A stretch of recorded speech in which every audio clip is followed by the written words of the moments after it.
Hello बच्चों, क्या आपको भी वर्नियर कैलिपर की रीडिंग पढ़ने में दिक्कत आती है? क्या आपको भी लीस्ट काउंट का सुनकर जग सुना सुना सा नजर आता है?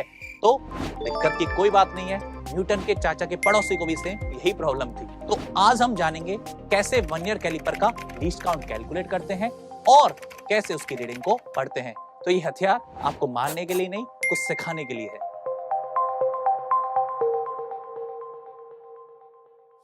वर्नियर कैलिपर 0.1 mm मतलब 1 mm का 10 टाइम छोटा पार्ट तक कैलकुलेट कर सकता है।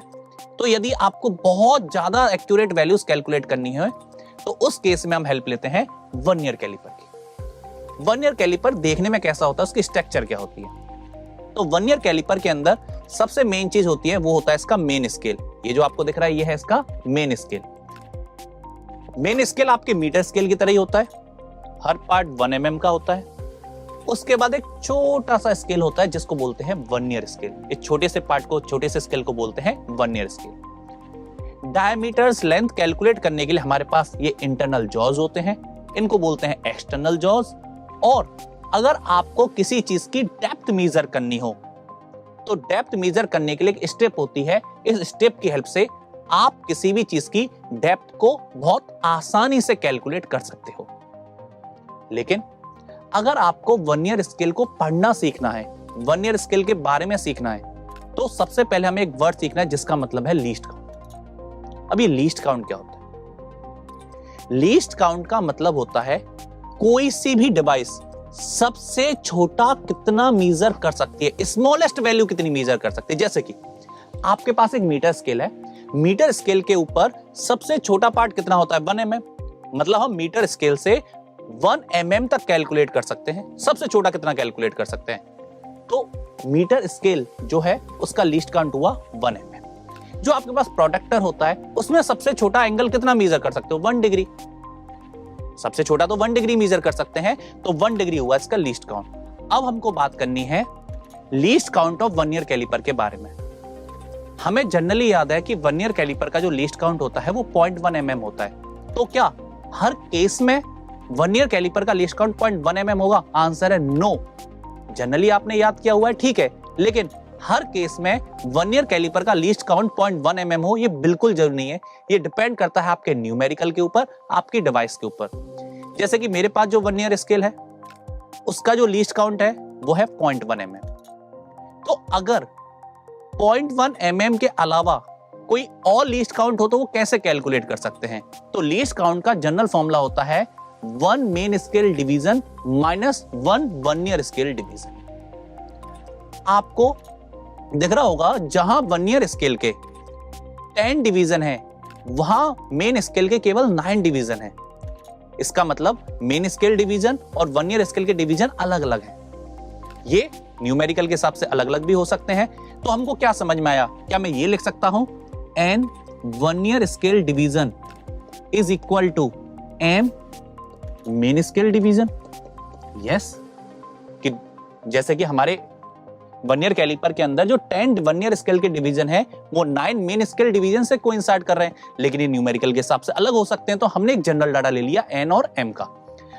हम इसको ये भी लिख सकते हैं 1 vernier scale division is equal to m upon n main scale division.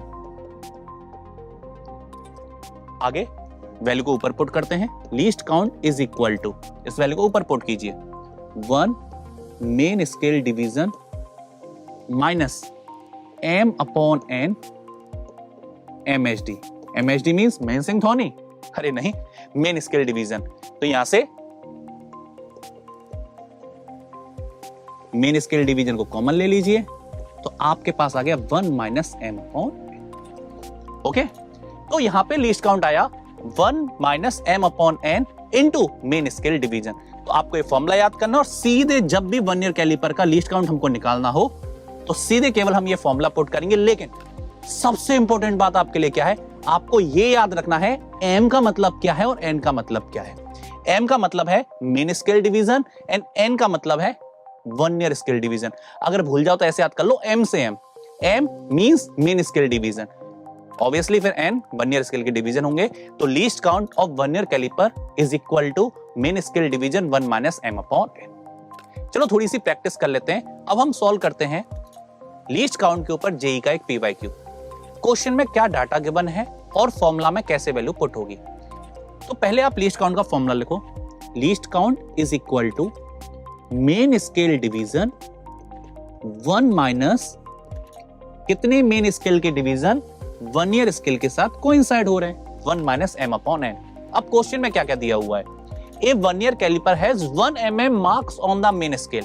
मतलब यहां पर क्या दिया हुआ है मेन स्केल का 1 mm, 1 minus m, m means main scale के कितने कोइंसाइड कर रहे हैं वर्नियर स्केल के साथ, और वर्नियर स्केल के डिवीजन है n। तो क्वेश्चन में दिया हुआ है it has 20 equal division on vernier scale. मतलब स्मॉल n कितना है 20 और स्मॉल m कितना है 16, क्योंकि 20 वर्नियर स्केल के डिवीजन 16 मेन स्केल के साथ कोइंसाइड कर रहे हैं। तो हम वैल्यू पुट करते हैं 1 माइनस 16 अपॉन 20। तो 1 माइनस 16 अपॉन 20 4 अपॉन 20, मतलब आंसर आया हमारा 0.2।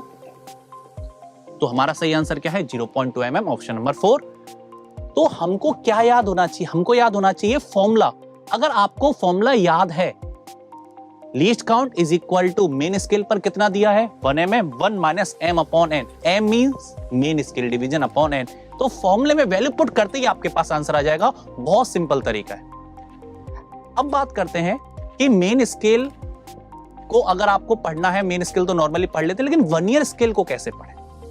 वर्नियर स्केल को पढ़ना सीखने के लिए और वर्नियर कैलिपर की रीडिंग कैलकुलेट करने के लिए हमको सबसे पहले लीस्ट काउंट निकालना आना चाहिए।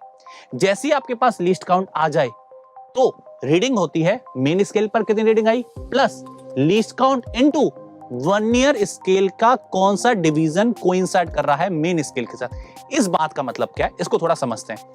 आपके पास एक स्ट्रक्चर दी हुई है वर्नियर कैलिपर की। आपको ध्यान से दिख रहा होगा कि 61, 62 और 63 मेन स्केल पर कितनी रीडिंग है। ये 60 हुआ, 61, 62, 63। तो मैं यहां लिखता हूं 63 mm। मेन स्केल पर कितनी reading I 63 mm main scale reading, plus least count, हम इसका लीस्ट काउंट मान रहे हैं 0.1 mm। समझने के लिए हम 0.1 mm वाला ही मानकर चल रहे हैं। ये हुआ 0.1 mm। अब आपको ये कैलकुलेट करना है कि वर्नियर स्केल का कौन सा डिवीजन मेन स्केल के साथ परफेक्टली कोइंसाइड कर रहा है। यहां पर 10 डिवीजन है वर्नियर स्केल के, लेकिन कोई आपको एक बिल्कुल परफेक्ट कोइंसाइड करता दिखेगा मेन स्केल के साथ साथ। तो आपको इसमें दिख रहा होगा कि ये वाला जो आपको वर्नियर स्केल का डिवीजन है वो मेन स्केल के साथ परफेक्टली कोइंसाइड कर रहा है। इस डिवीजन का नंबर कौन सा है एक बार देखते हैं। 1 2 3 4 5 6 7, कौन सा नंबर हुआ 7 नंबर हुआ। तो मैं यहां लिखूंगा 7। तो कंप्लीट रीडिंग हुई 63 प्लस 0.7 मींस 63.7 mm। ये हमारा आंसर mm है, क्योंकि मैंने यहां पे mm में लिया था 61, 62, 63। तो टोटल ओवरऑल रीडिंग हुई इसकी 63.7 mm। तो पढ़ने का तरीका क्या हुआ, आपको मेन स्केल की रीडिंग पढ़नी है प्लस उसका लीस्ट काउंट कितना है। उस लीस्ट काउंट से वर्नियर स्केल का कौन सा डिवीजन एक परफेक्टली कोइंसाइड कर रहा है वो रीडिंग आपको चाहिए। एक रियल वैल्यू मेजर करते हैं। तो जैसे ही मैंने एक ग्लास की डेप्थ मेजर करी, तो ग्लास की डेप्थ मेजर करने पर मेरे पास कुछ इस तरह की रीडिंग आई। जरा इस रीडिंग को पढ़ते हैं, इसमें क्या क्या लिखा हुआ है, और आपको समझाने के लिए थोड़ा सा हम जूम कर लेते हैं। ध्यान से देखना, ध्यान से इस रीडिंग को देखिए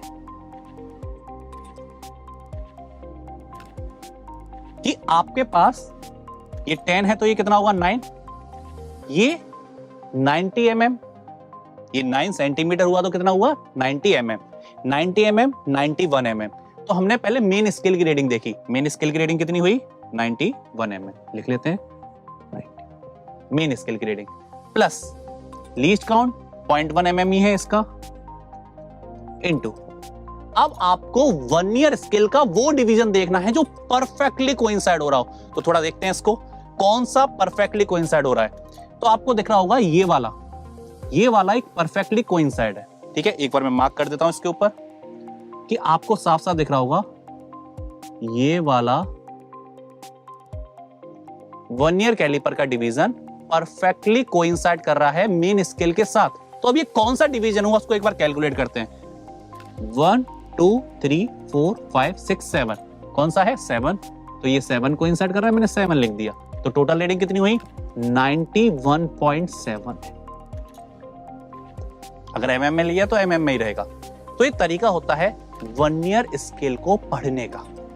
वर्नियर स्केल को पढ़ने का तरीका क्या है, main scale reading plus least count into vernier scale का कौन सा डिवीजन परफेक्टली कोइंसाइड कर रहा है, ये हमारा पढ़ने का तरीका होता है। ठीक है, इस क्वेश्चन को आप ट्राई कीजिए और पढ़ते रहिए, मुस्कुराते रहिए। बाय।